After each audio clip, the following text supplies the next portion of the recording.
And we're live. All right, guys, welcome to another edition of the Weekly Roundup. I'm your host, Jake Friel, as always, accompanied by Steve Reichel. Got a jam-packed show for you today. Got a lot to talk about. Obviously, sports are returning in late July, and obviously, with some of the recent outbreaks of the coronavirus, we're going to talk about that. Could sports potentially, even though we're talking about a potential return, could they potentially just go back and into the dark again for a little bit? We'll talk about that. We didn't really get enough time to touch on it last week, so we'll be giving our personal favorite football moments, whether it be NFL, college, or whatever. And also, at the end of the show, we'll be interviewing MMA fighter Deanna Bennett. So, got a jam-packed show for you guys. But before we get into it, obviously, a word from our sponsor. We are brought to you by our doc, making yours, Dr. Paul Vidal, Specialized Physical Therapy, LLC. Find them on the web, specializedphysicaltherapy.com, Burlington, Cherry Hill, Princeton locations. And our poll question is also brought to you by Ambuck Services, AMBUCK Services.com. Call Michael Ambrose, tell him A2D sent you. Get yourself 20% off gutter guards, gutter restoration, deck restoration, anything you need done outside your house. They got you covered. AmbuckServices.com. That website again is AMBUCK Services.com. The poll question today: the returning sports will finish their seasons without any hiccups. Agree or disagree? Without any, absolutely disagree.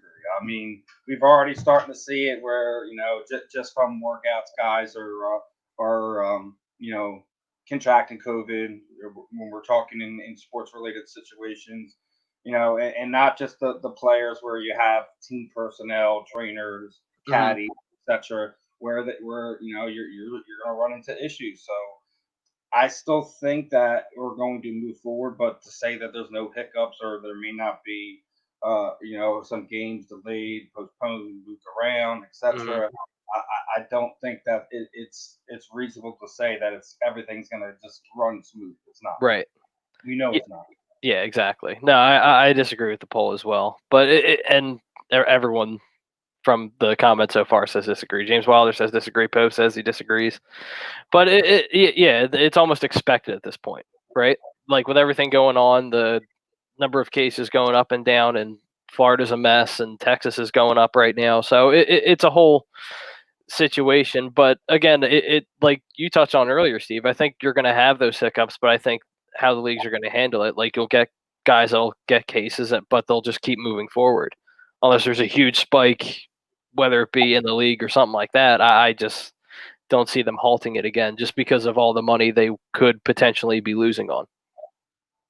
Yeah, and I don't think it's just a money thing either. Like you have to look at it from everything. Like it's kind of we're players, companies, everyone is kind of going forward under the presumption that somebody could possibly contract something, and that's why you're starting to see some of these rosters ballooning up a little bit, just in case you have one, if not multiple players out. Because what's going to happen, especially on a basketball team, if you wind up getting 3 or 4 guys who contracted, are they going to have to forfeit games?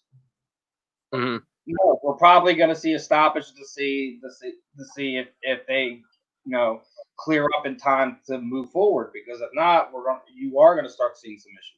Yep. No, absolutely. And the thing is, too, you have to think about, too, is like these players have families, right? Like Bryce Harper just had a kid. They're expecting another one within the next couple months. So it's a whole thing. These players have families to worry about, and they're going to be out interacting with other players and stuff like that. You don't know what the other player has or the other coaches from the other teams have. So there's a lot that really goes into it. Obviously, Malcolm Jenkins said earlier this week that he doesn't feel comfortable returning to football with everything going on with the COVID situation. But again, it's one of those things where I've been saying it for a while. The NFL has a slight advantage just because they're a couple months away and they kind of can see what everyone else around like different leagues are doing. Yeah, they have a better chance to kind of weigh the landscape of what's going to happen, being as a lot of these other sports organizations and had to stop and kind of waited out, and now coming back, we're going to see a few games and then playoff series commence.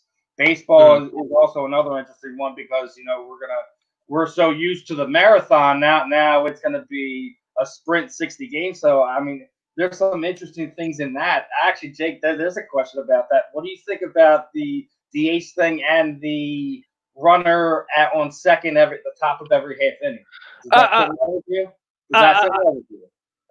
It doesn't sit well with me. Like, obviously, they also introduced the DH as well in the NL. So the DH doesn't bother me as much just because it preserves your pitchers and it doesn't risk injury. I get like you're losing a piece of the game there, but at the same time, what the league's really trying to do in this shortened season, they're trying to experiment a little bit because obviously they know viewership's down and stuff like that. So they're trying to add like different kind of new what's the word I'm looking for? New kind of angles and stuff like that to really kind of intrigue the casual audiences and stuff like that. Like similar to how the NFL did it with kind of helping offenses kind of score more points and stuff like that because people with especially nowadays with short attention spans that they have, it's just they want scoring and stuff like that. So I don't like it, but like I mean I'm not with it, but like I mean it's kind of a weird thing, but like I guess we'll have to see how that plays out moving forward. But you know. Progress best. I love that name, by the way.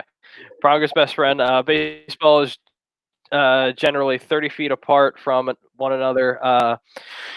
Just to implement a rule that says no stealing, holding runners on. I mean, there's so much that can go into that too. Like I get where you're coming from, but at the same time, it's one of those things that when you get in like the heat of the game and the momentum of the game, players aren't really gonna even think about that. You know what I mean? I think the weirdest thing is like you're not going to see that kind of the little nuances of baseball, like the spitting and seeing the guys kind of like spit on the ground and kick it around and stuff like that. Just little things like that are going to be kind of weird. On top of not having like your audience. Mm-hmm. Well, that's another thing too. That if people aren't aware, baseball also implemented a thing where, what is it? You can't spit, you can't use the team showers, and there's a couple other things. We made they're removing themselves of all culpability of anything. That's what we're doing. Yeah, it's like I said earlier, I get it, but it's crazy. It's crazy times we're living in. Hopefully, what do you call it? I'm just waiting for sports to come back at the end of July. So yeah, it's gonna be it's definitely gonna be a marathon for us. If you think about it, we're gonna get everything all at once. Yeah. So we're gonna get to a point where after July, like August and September, it's gonna get bananas. Yeah, exactly. We're gonna finally have something to talk about. Not just after something to talk about. It's just that we're probably gonna be like, are we gonna have enough time to talk about everything? Yeah, exactly. That's the crazy thing. Yeah, like there might be a week or two before we wind up talking about another sport because so much is going on with another. Yeah, exactly. And not to take anything away from that sport, and that's where you're gonna kind of some of these other sports are gonna fall back by the wayside. NASCAR, combat sports, golf will go back to where it belongs and stuff like that. But right. We'll see though, right? Yeah, absolutely. And it's one of those things that obviously we all know we're excited for. So it's just something that we still have to be just a little more patient with. What I'm really interested in, honestly, I'm really interested to see how college sports come back, or even if they do come back this season.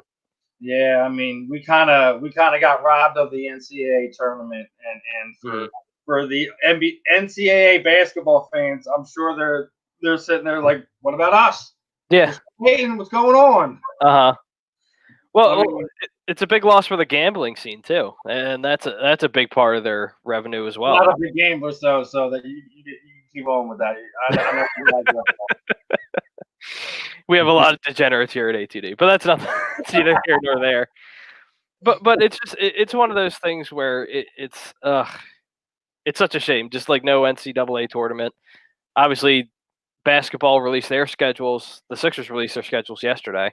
Yeah. So it starts August 1st. I see people like just coming up with like crazy numbers, being like, "Oh, we'll go undefeated and head into the playoffs." I'm like, But you're talking about the Sixers, though, right? You're talking about the same team, right? Listen, until they show me the road fortitude, I don't want I don't want to have the conversation yet. They need to show me that road fortitude. Right. Put not just one, put a streak together, a couple, a handful.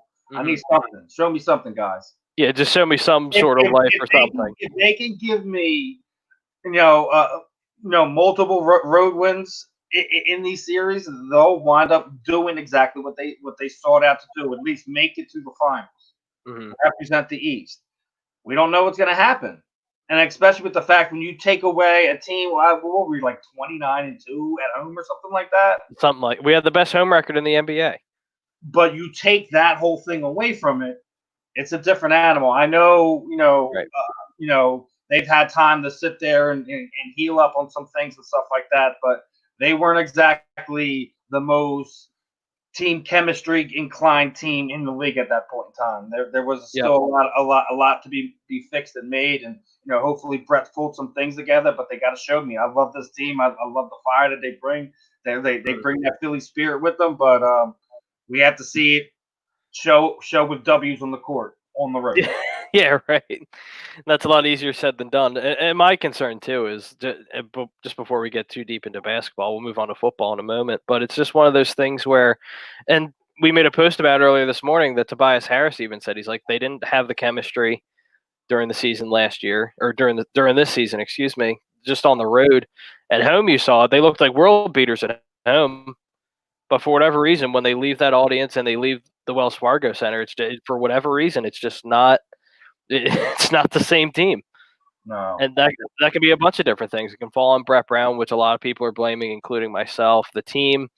But again, it's been almost the same team minus the bench and stuff like that. You've had a couple moving pieces. Obviously, Jimmy Butler's no longer here, but it's just one of those things where it's really tough to kind of figure out. And honestly, I'm really curious to see if the Sixers don't make it and they go on like say like they make a second round exit again. Do the Sixers make the excuse where for Brett Brown being like, "Oh well, it was a shortened season. We didn't really give him a chance and stuff like that." So it's going to be interesting to see how that kind of develops in and of itself. You You there? just froze up there for a second. Okay. No, but what I was saying is like I'm wondering, just with it being a shortened season, I'm wondering if the Sixers give Brett Brown that excuse to where if they make another second round exit for like the third straight year, they're just like, oh well, it was a shortened season. Brett didn't get a complete chance. Blah blah blah. Uh, I think he's scot free this year. Regardless of COVID and anything else beside it, I still think he still had another season regardless. Mm-hmm. Just Pronger's best friend has an interesting point. He says he has no. Oh no, absolutely no. I get it. Pronger's best friend also says I have no faith in Embiid. He had a game with 30 minutes, 0 points in a game against Toronto. Who was without Ibaka. No, I mean, I get your frustration. I get it. Hey, but man, I'm not going to crucify one game. I definitely feel you there. Like when you have a game like that, but like JoJo is a different animal, and especially when it turns around time to late down in the season, he finds a way to kind of show up. There is times where everyone wants to kind of give him that Shaq quality. Is he in shape? Is his heart in it, etc. So we're gonna have to see what JoJo's made of, but we'll see. Mm-hmm. Yeah, absolutely. There goes Ralphie. Damon, I'll get to Ralphie's comment in a minute. Freaking crumb.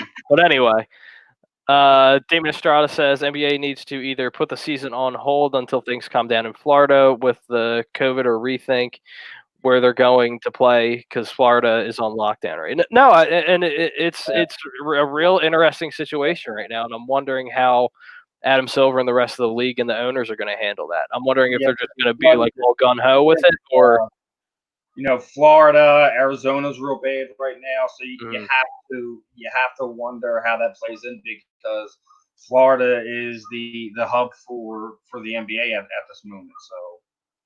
So gotta see. Yeah, you really do. You do have to see. It's going to be interesting.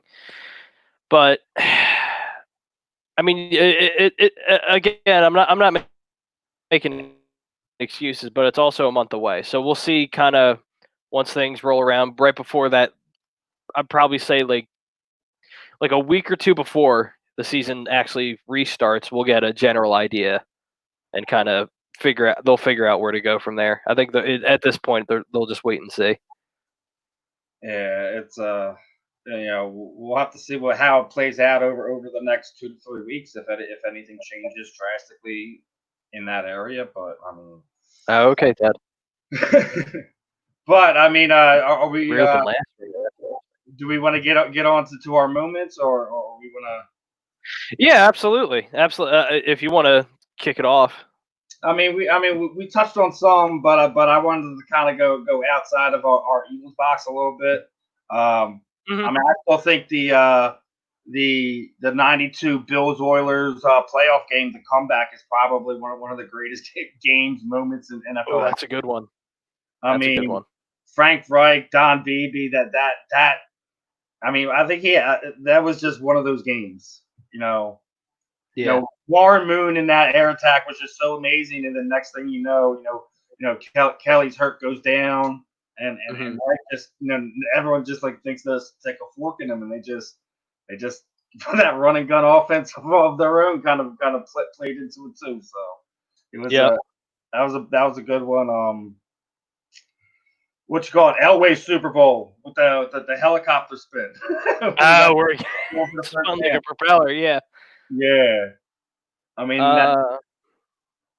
Uh, I think a big one for me, and this is one of my favorites, and as crazy as it sounds, me being an Eagles fan, actually put it ahead of the Eagles Super Bowl. Mine for like my all-time favorite game, me personally, I'd have to say is the Cardinals Steelers Super Bowl. Just at the end, wrapping it up, Ben Roethlisberger throws a dime to Santonio Holmes in the corner of the end zone, and just from top to bottom, it was a fantastic, fantastic game. And that was right after Larry Fitzgerald scored a touchdown. Everyone thought The that game was he over. was Yep. going to get his championship. He was going to have the game winning touchdown, and then Ben and the Steelers literally just marched right down the field. And yeah, that was probably the last time Ben was able to make a throw like that too. Yeah. I mean, obviously, going back to if you want to go back, just any game during the University of Florida, those 3 years with Tim Tebow, that back then that was must-watch football. Dude, I'll still go back to the USC Reggie Bush and Matt That's a good one Ryan. too. Yep. And even the Texas championship game that they lost to Vince Young, that game was amazing too. Hmm. Wow. Obviously, I'm going to talk about it because I'm a big LSU fan. Obviously, the LSU championship. That's one. Oh Um, God, there's a bunch of games. Obviously, a couple years, like I think it was either last year or the year before, but the LA Rams against the Kansas City Chiefs, the highest scoring game of all time. yeah, man, it was that was crazy. The Music City Miracle too. Man, don't forget about that. Oh, that's a great one. You know, and then we have to mention the Minnesota Miracle because y'all set it up so we Yep. could keep the home game and continue our march to our Super Bowl. Yeah, exactly. So Obviously, so we got to thank you for that. Thanks. More like thanks to Saints defense for being a bunch of freaking scrubs that don't know how to make a tackle. oh my God, yeah. Then I mean, obviously and the even another one. This one is even more equally hurtful and memorable. The Rondé Barber pick six to break our hearts. oh my God, yeah, You have to mention it, dude. I yeah, mean, it's the thing that won them that Super Bowl, which probably should have been ours. yep. No, absolutely. Uh, Before I get back into NFL, the 2007 Fiesta Bowl. That's another good one. I'm trying to. I had the what do you call it? It was 2013, I believe. The what do you call it? The snow game against Detroit. Oh yeah, the LaShawn McCoy runs wild against everybody. Yep, that's Um, one of my favorite games too. the Giants Super Bowl, the helmet catch to break up the perfect season. Oh yeah, Mm-hmm. That's a, I mean, you have to think about it. It's so funny that the greatest quarterback of all time is probably beat by guys who think were inferior to him. right. You A know, wild card team wins the Super Bowl. Yep. Eli beats him twice, right? Mm-hmm. And then Nick does it, and he's kind of like the journeyman guy, and Eli was kind of considered the lower tier of the Manning family, right? And he's the Yep. one that stuck it to him. Yeah. Exactly. So you have to mention that one. And just looking at David Estrada's comment, I have to bring up the double doink game. Absolutely. Yeah. You have to bring that up. You have to bring that Drive, game. man. We got to talk about the drive too. Joe Montana with the drive. Mm-hmm. Where he takes them down. John Taylor gets the game-winning touchdown against a really tough Bengals defense. Yep. That's a great one. Pronger's best friend also says the 2011 Rose Bowl, TCU tops Wisconsin. Yep. That's a good one. I love that comment so much. Damn you, Cody Parkey. No, we love you, Cody Parkey. Thank you. Yeah, what do you call it? He has a great year here, gets a Pro Bowl, and then he never seen again. And at the time, everyone thought it was like the biggest mistake that Chip ever made, but wasn't as bad as we thought. But I will say, though, it is going to be interesting just getting back on the COVID thing real quick. And obviously, the NFL already talked about it. I think they're sanctioning off the first 7 to 8 rows, and instead of seats, they're just going to cover the seats with like a tarp, and they're just going to put the sponsors right there, which I understand. But I'm just wondering, because Troy Vincent said it a couple of months ago, and obviously things have changed, and things are going to change come September and August. Is because he said he fully expects fans to be in the stadium and stuff like that. But I'm wondering just how that's going to work. Like if we do get fans back during the NFL season, I'm curious to see how that's going to work. Yeah, I think you have to have that imaginary plastic ring around them. That's how it's going to work. Mm-hmm. So basically, you have to think of it. Anyone within a circle around you isn't going to be able to sit there. Yeah, exactly. A 20,000 seat stadium, maybe lucky to get 3,000 in there. Right. Or like you just, I don't know how you would do it. Say if you get like a family or like a group of people, I don't know if they limit the amount of people that can buy tickets or the amount of people that can sit next to each other, stuff like that. So it's really going to be interesting to see come September, and maybe even with one of these leagues, maybe even with baseball, but I doubt it. I doubt they'll let fans come in.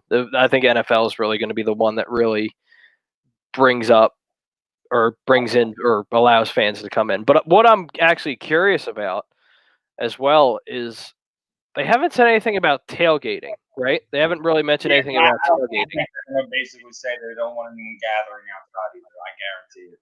Yeah, I can see it. It's going to suck. I mean.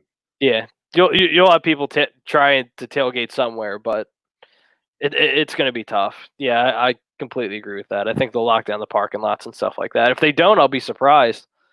And if you're going to let, and that's going to bring up a whole other argument too. You see what Kenny and Wolf does to the city and state, man. They lock down the parking lots. It's not going to happen. Yeah, exactly. As much as I want to say that they would, but no, I don't have the faith in them for that right now. Yeah, no, not at all. But it's just one of those interesting topics, just because, say hypothetically, they do bring the fans, or not, don't bring the fans in, excuse me. They allow people to tailgate all willy-nilly, then that's going to bring in the argument, be like, oh, well, if we're allowed to tailgate, then why the hell can't we sit in and that whole, it just brings up a whole other argument to the situation. Yep. But I'm wondering too if come next year, because I know basketball even talked about it too, to where they were possibly considering not even having fans in 2021. That's rough, man. I mean, yeah, to me that seems a little excessive. I don't know, man. I mean, you have to really kind of see how it affects people because like I said, baseball is targeted to a specific group of people, and it's mostly that family environment. So you're going to see a lot more of your younger kids to the older generation because Mhm. of that. And your older people with the weaker immune systems are the one who is more susceptible. So Yep. you it might be that possibility. So I mean, that would be really rough. Yeah.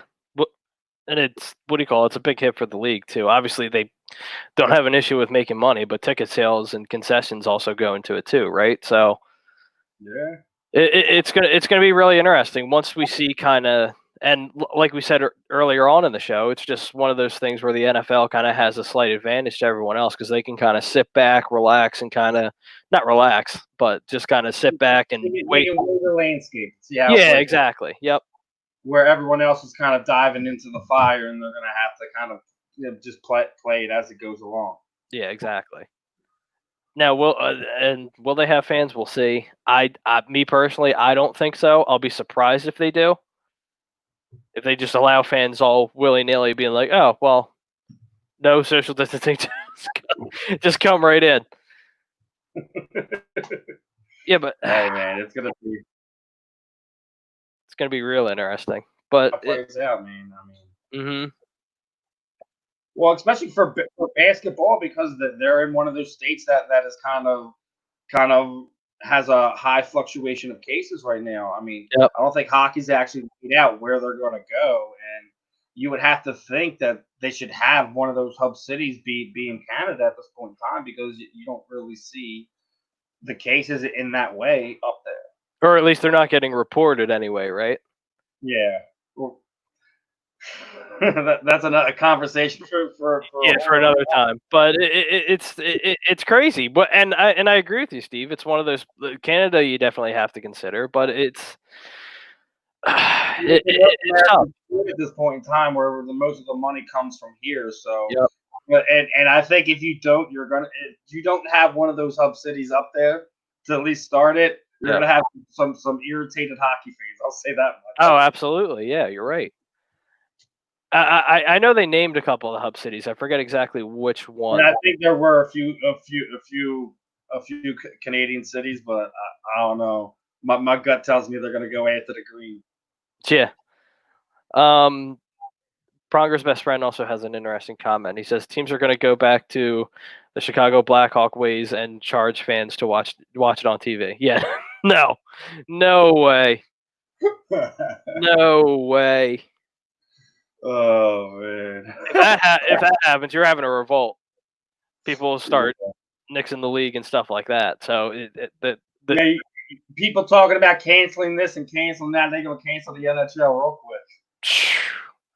be like, you want me to, you want me to pay for that on top of my cable bill? No, no, no, thanks. He also says Edmonton and Toronto are two left as far as hub cities. I mean, either See, or, honestly. the way they should do it is maybe Edmonton and Vegas be the hub cities. Start I off know they one talked about Vegas too. Yeah, because that's another place because you can do it there. yeah.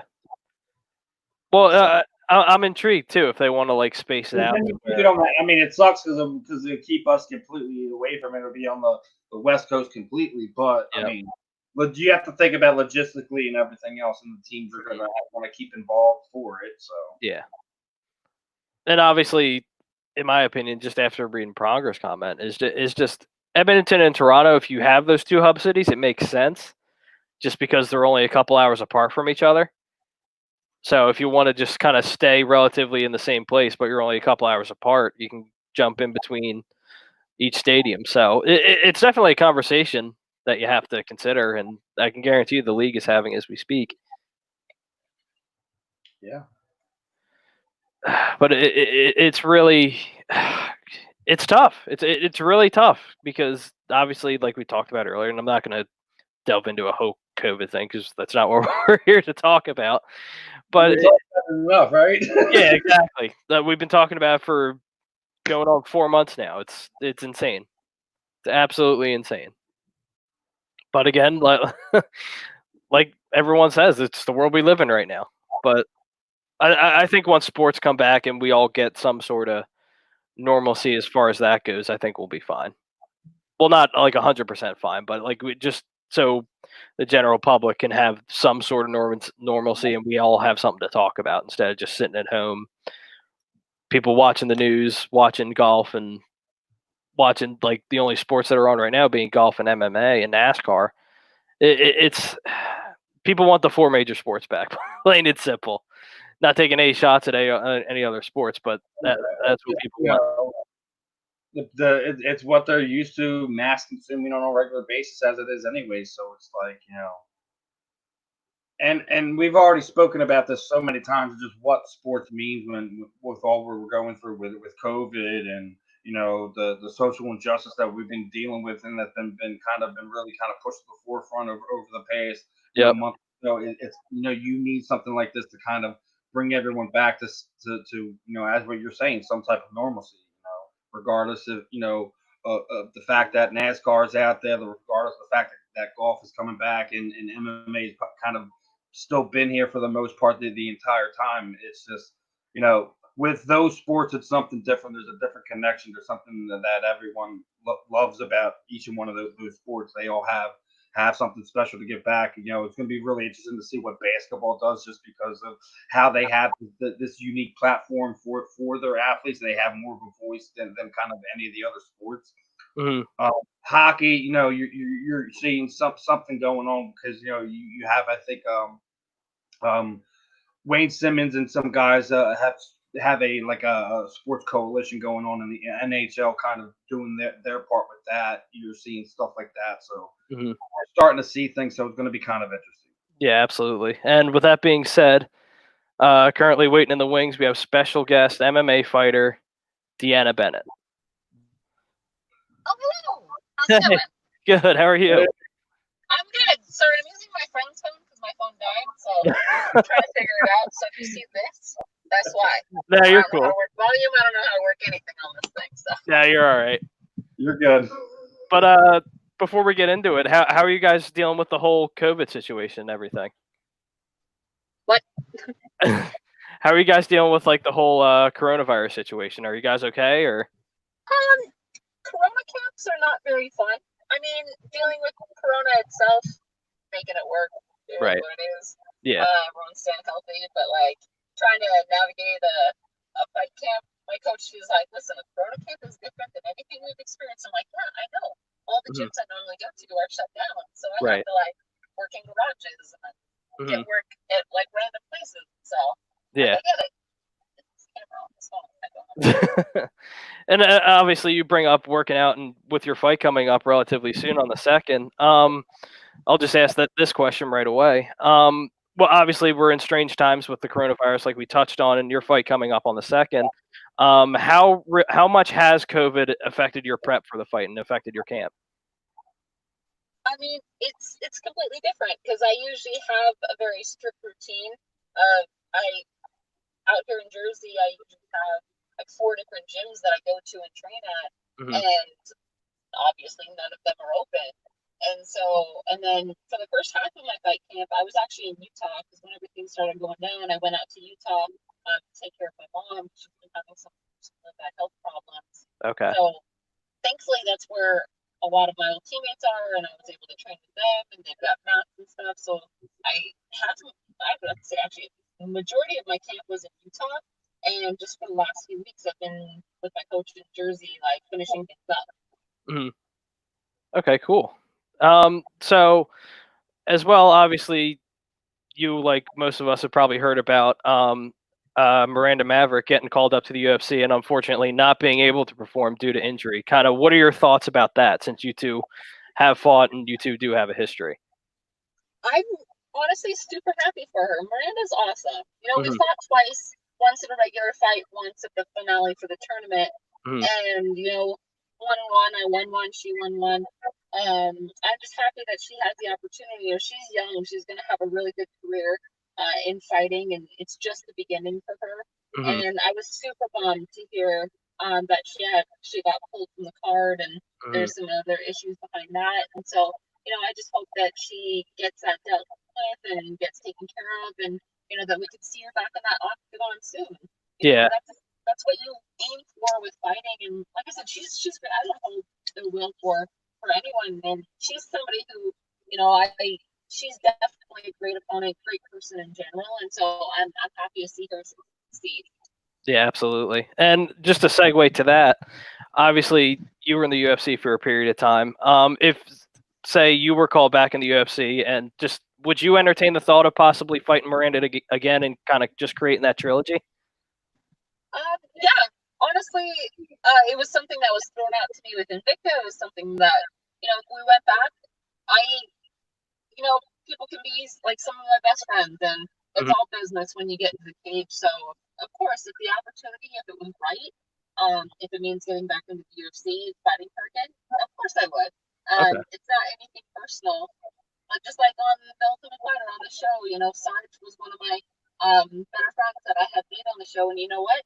We go in there, and people the producers would talk to us and be like, all right, try and stir the pot and try and like get us riled up against each other. But both of us were like, listen, even if you're friendly or friends with the person that's across the cage from you, you're not going to go in there and pull back. You're not going to go in there and be like, I don't want to fight my friend. Like, the best thing that you can do is go in there and fight as hard as you can, and that's how you honor your somebody who you're friends with and friendly with. So yeah, no, absolutely. Yeah, you put anyone in front of the cage with me, I'll fight them. Steve, what questions do you have for Deanna? Oh man, Deanna knows we go way back. I got a lot of stuff to talk about. How you been?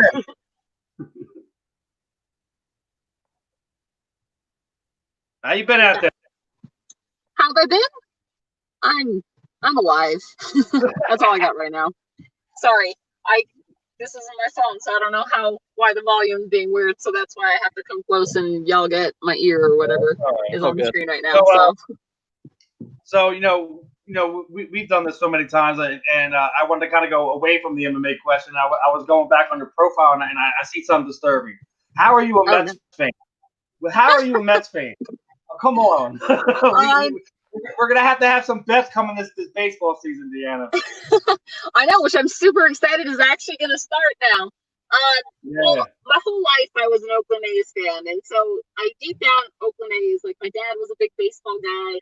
We used to go to games every week. Like, that was always my team. And then when I came out here to Jersey, watching baseball a lot out here, I was actually dating a guy who was a really big Mets fan as well. Went to some games, was following, and like, I don't know. I know everyone, it's like split out here. The Yankees are the team that wins, and the Mets are the ones that make you hurt inside a little bit. But I love it, and I've adopted them as my team, honestly. And I know it's disturbing to some, but I mean, I'm a Sharks fan too, and they depress me with hockey when everybody enters the playoffs. So, I'm gonna get them used to the disappointment. Sharks fan. I don't know about the Mets one. We're gonna, like I said, we're gonna have some wagers when the season gets underway. Sold. It's happening. You just let me know. I'm right there. All right. We're gonna have to get back on that one. But you got the fight coming up.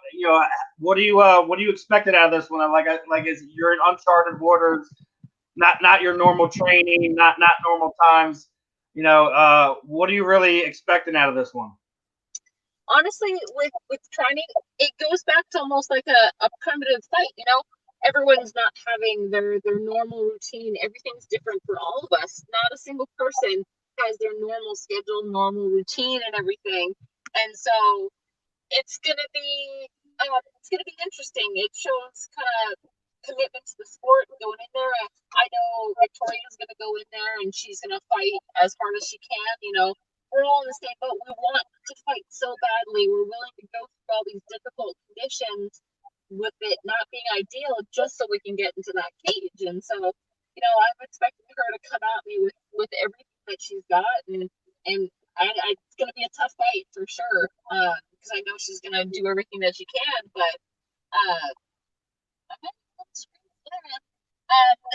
so it's going to be it's less of a, I would say less of an athletic competition, but it's a fight instead of like athletic fight. It almost feels like.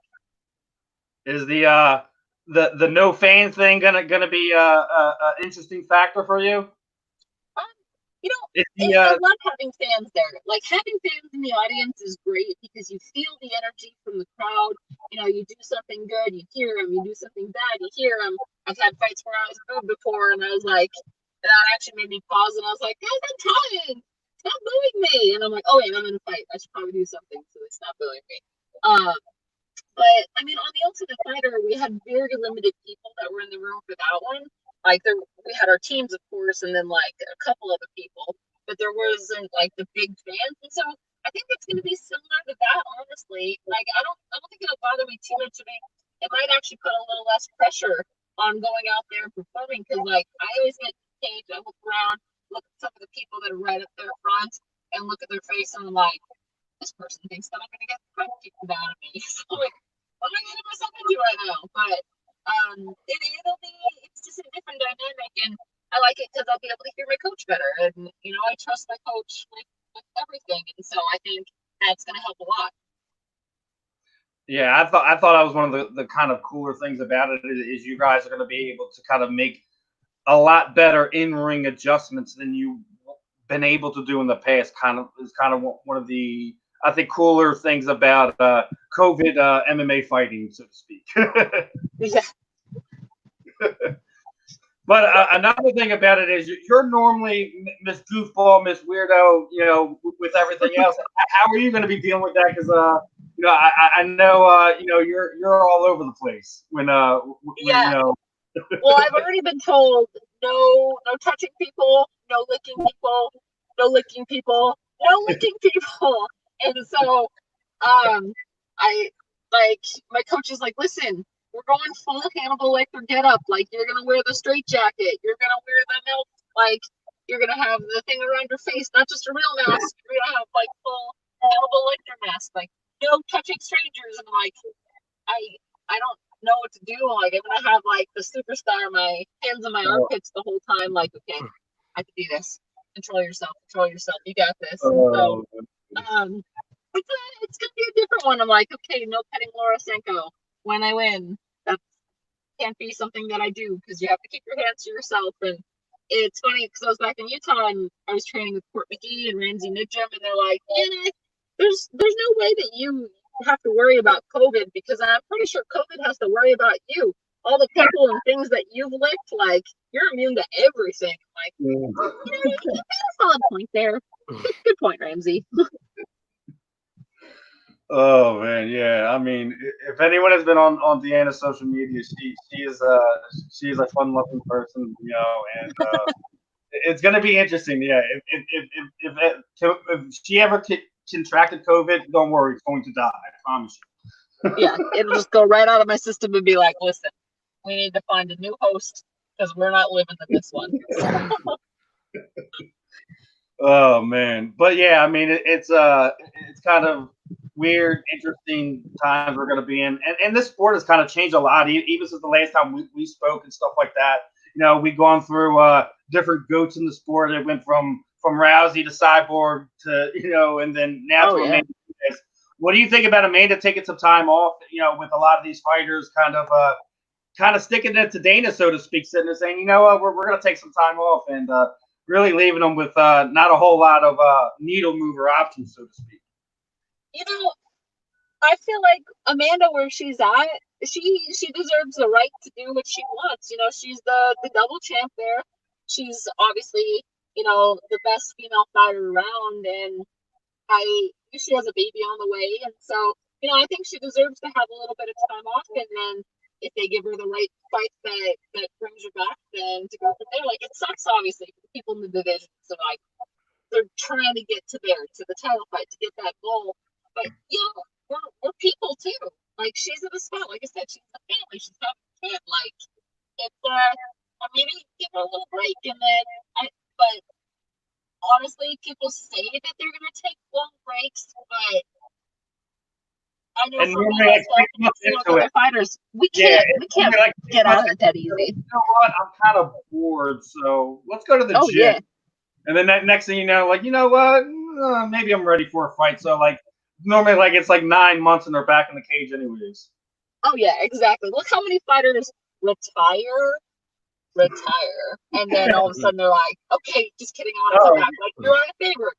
How many times has he retired now? And now he's coming back and wanting to fight. And then you have, all the people are like, oh yeah, I'm gonna retire, and then they just can't get out of the life because they love it so much, and it's a part of who they are. Like, it's not just a athletic competition. It's just basically it's something that's almost like in your soul that you just have to do. Like, I'm afraid for not that the time's gonna come anytime soon, but my coach is always laughing. He's like, Deanna, what are we gonna do with you when you come to the time where you're gonna stop fighting? Like, I think I'm gonna have to take you back, shoot you, and make you into glue because you're never gonna get out of the gym. I'm like, probably, but I'm gonna make a good glue, so it's gonna be okay. Well, that's a question in itself, Deanna. If you think about it, like what are you gonna do? Are you gonna like get into coaching, like because you are like literally a Super Bowl in a small room. So I'm kind of curious about that one. Honestly, I love coaching. I love teaching fighters. I love doing private lessons and being able to help people out. And so, even when my time is up with the sport, which, I feel great right now, so it's not going to be anytime soon. But once I'm done, I always I want to stay in the life. I want to be able to help other people and coach. And like, one of my favorite things is a young girl that comes to the gym, and my coach sometimes is like, hey, can you do the private lesson for Violet? And I'm like, yeah, of course I can. And so I'm bouncing all over, and she's like, do I have to do that? And I'm like, no, this is just me. This is what I do when I coach you. Do what I tell you to. But when she gets like that perfect double leg down, when she goes for the shots, when she's getting punches down, like I love the feeling. I love being able to be there. And so, going into coaching, I'd love to do that. Yeah, it's something like you're starting to see like a lot of like athletes who kind of getting to that point of like getting like we've had Chris Lieben on here fairly recently, and he just officially announced his retire from combat sports, but he's been teaching like at least for the better part of the last like 8-9 years, and he's getting into like the whole reffing and judging of the whole sport too, and I think that's also a big thing. You're starting to see a lot of the athletes who were big in the earlier 2000s are kind of giving back in that way too. Definitely. And that's something that's kind of cool. And as a sport, which is going to continue to grow, like it's kind of good to see that now. We're talking about people who've gone away from the sport that come back. You've seen Tyson come back or is making one now. If you could see an MMA fighter who's retired maybe before their time come back in the women's side of things, who would you like to see fight? My favorite female fighter who could have been the definite champion of the UFC if there was it back then was Jen Hao. She was in Utah fighter out of there, super awesome. Only lost twice her entire career, but she was knocking people out. She was an amazing fighter, and she just never got the opportunity to have that level because there was the UFC for females back then. But I would wish that she could make the comeback because, like, to this day, she gets in shape, she can go out there and even now just go beat anybody in the gym. Like, she looks so unassuming and she's so sweet, but she could still knock her head off if she wanted to, just like that. Yeah. I mean, it's one of the things that not a lot of people know about women's MMA. It was around like literally the same time that men's mixed martial art was. It just there was no platform from it. So like people didn't get to really see the Tara LaRoses of the world and stuff like that because it didn't really blow up till Gina Carano and Chris Cyborg and stuff like that when he was on Strikeforce and Showtime and stuff like that. People, let's not even get into the lighter weight fighters of some of these female weight classes that no one, if me and you start spitting out names, everyone's gonna be like, who are you speaking of? Yeah. Like, who that? Everyone knows who that said. Well, I say lots of people don't even know who Jen Hao is, and like I met her at Jeremy Horn's gym, and we were there training, and they're like, "Hey, she used to fight," and I'm like, "You don't even know who you're even talking to right now. Like, she's amazing. She's such an awesome fighter, and she's my birthday mate. We have the same birthday, so I high five to her for that one. Good day to be born." But yeah, a lot of people don't know who she is, and she's amazing and doesn't get the respect from the modern people that she should. Now, like, I guess we were talking about sports coming back and everything like that without any hiccups. Like, I want to go back and ask you our poll question. Do you think everything's gonna go smoothly with the Big Four coming back within the next 30 days to a month? In my heart, I would like to say yes, because I miss sports. I like sports. I like to watch it. I'm seriously missing baseball season right now, and didn't get to see the hockey playoffs. Like, not that my team was going to make it this year, so I mean that was a little silver lining with that. But I mean, with everything going on, I find it hard to see how it's going to go smoothly. I hope on everything that it does, but I mean, it's a hard one for sure with everything going on. Like, just because things are so unpredictable, I'm gonna hope it is, but I'm not gonna hold my breath myself that it's gonna go smoothly.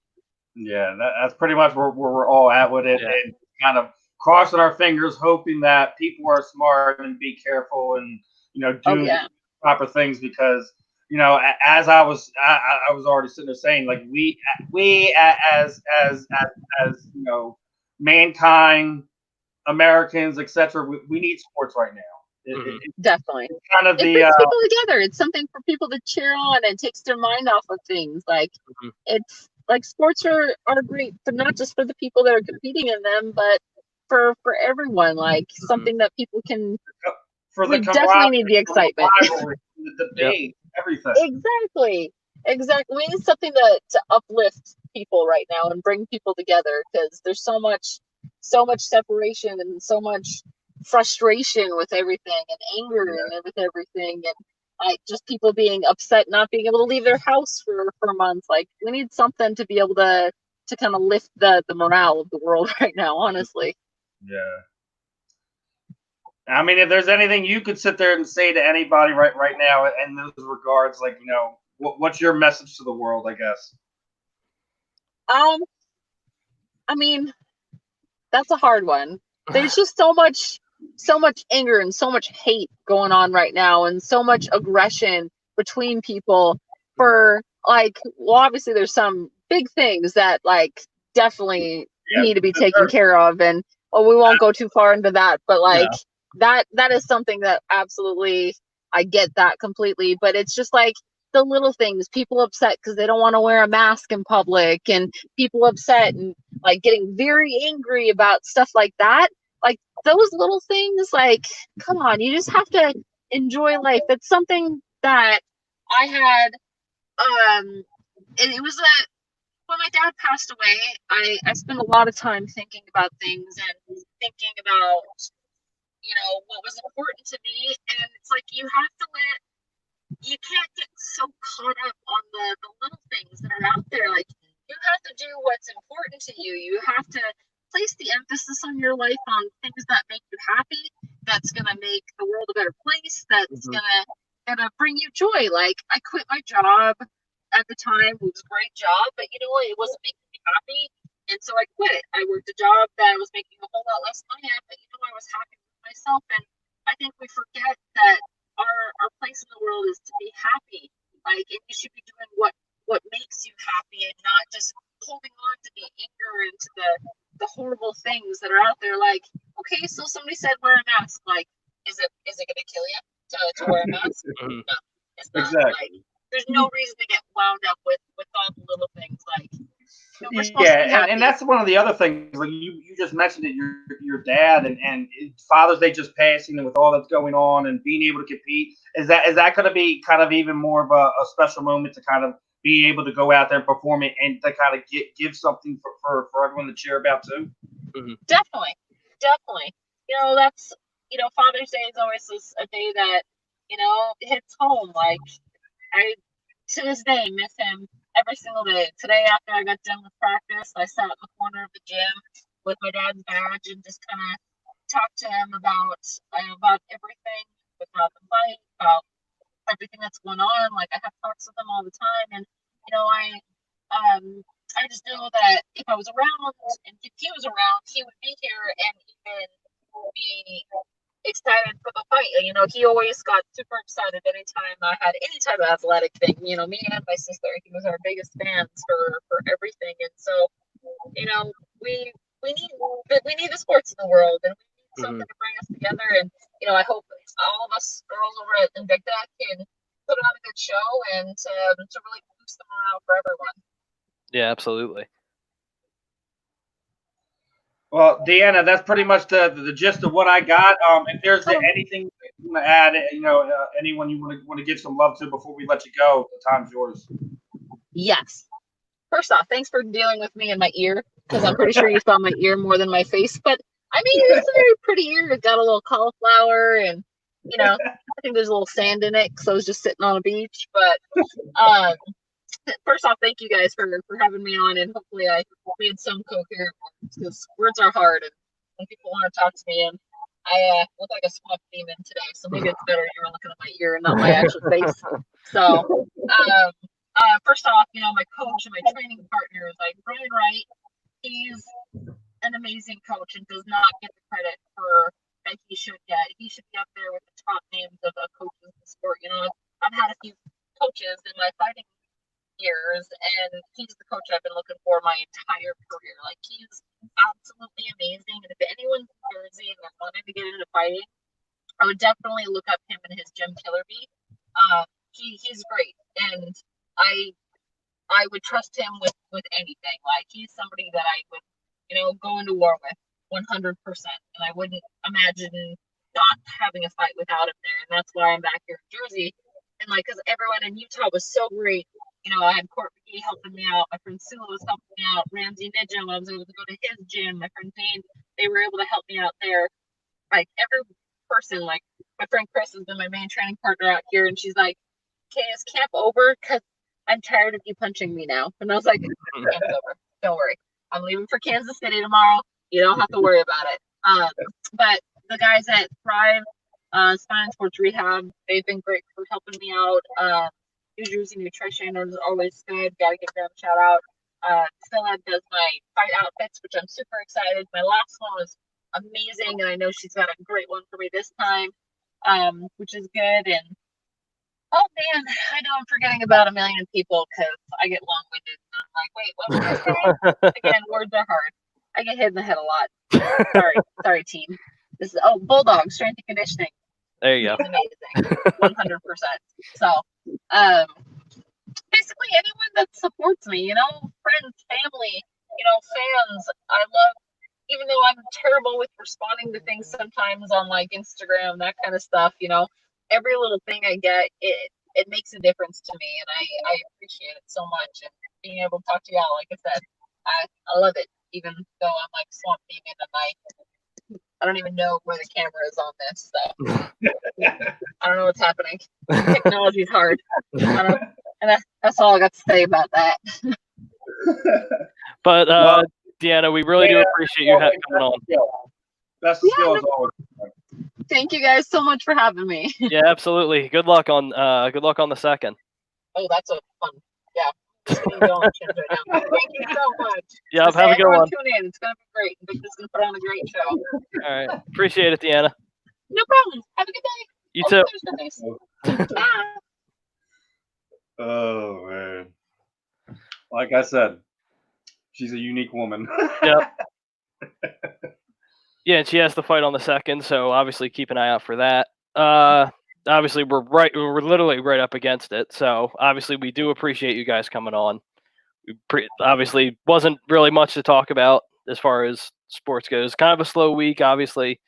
Touched on Sixers schedule and stuff like that, but it was a relatively slow week as far as that goes. But again, we do appreciate Deanna coming on. Wish her the best of luck. And before, obviously, I get into our sponsor read, we do have another sponsor. Philly Drinkers, phillydrinkers.com. Go get your A2D gear. Steve's got his hat and T-shirt on.